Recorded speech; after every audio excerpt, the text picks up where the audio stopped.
On va vous présenter les actus du Real de Madrid du 23 avril 2026.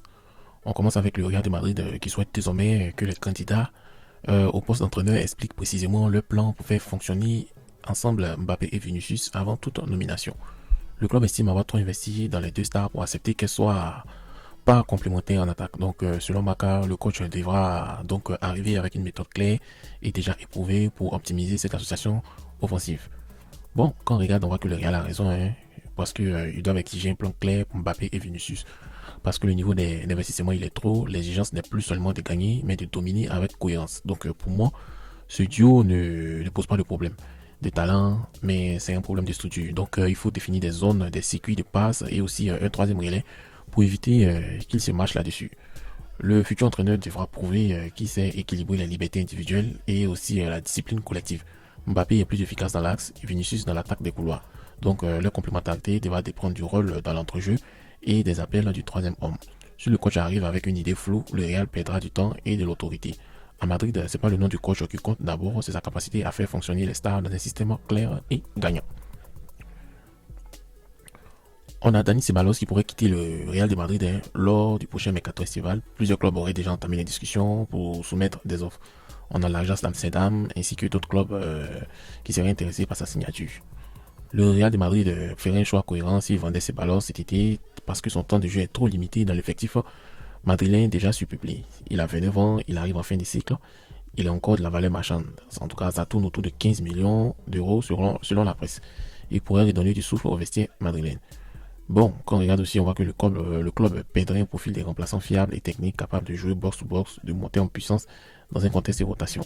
Il faut noter que l'intérêt de l'Ajax porté par son entraîneur montre que Ceballos reste un joueur d'élite à l'étranger.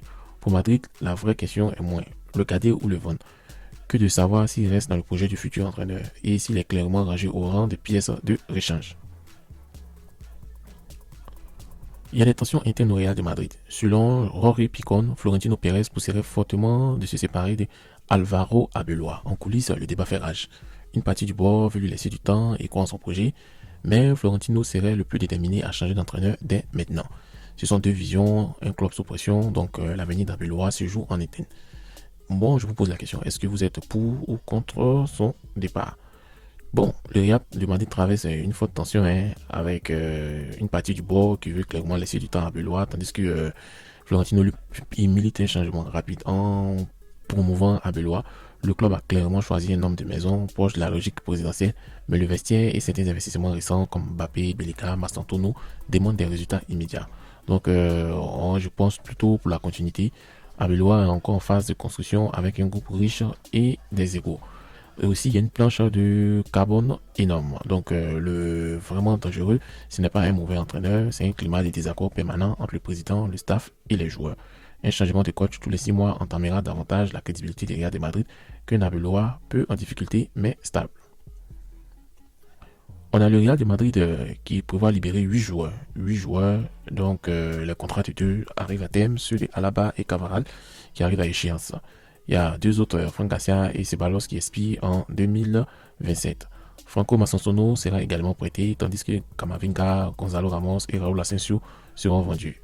Bon, en tout cas, je pense que ça c'est une plus jeune et c'est à la fois logique aussi c'est risqué d'un côté parce que le Real va renouveler sa base et libère des espaces pour de nouveaux profils clés. Donc de l'autre, vendre ou libérer trop de joueurs en même temps peut fragiliser la profondeur et la cohésion. Surtout si le prochain entraîneur n'est pas encore installé. On va terminer avec le Bernabéu qui devient un pont stratégique entre le football et le tennis mondial. L'installation d'un court en terre battue illustre parfaitement la vision ambitieuse et multidimensionnelle de Florentino Pérez.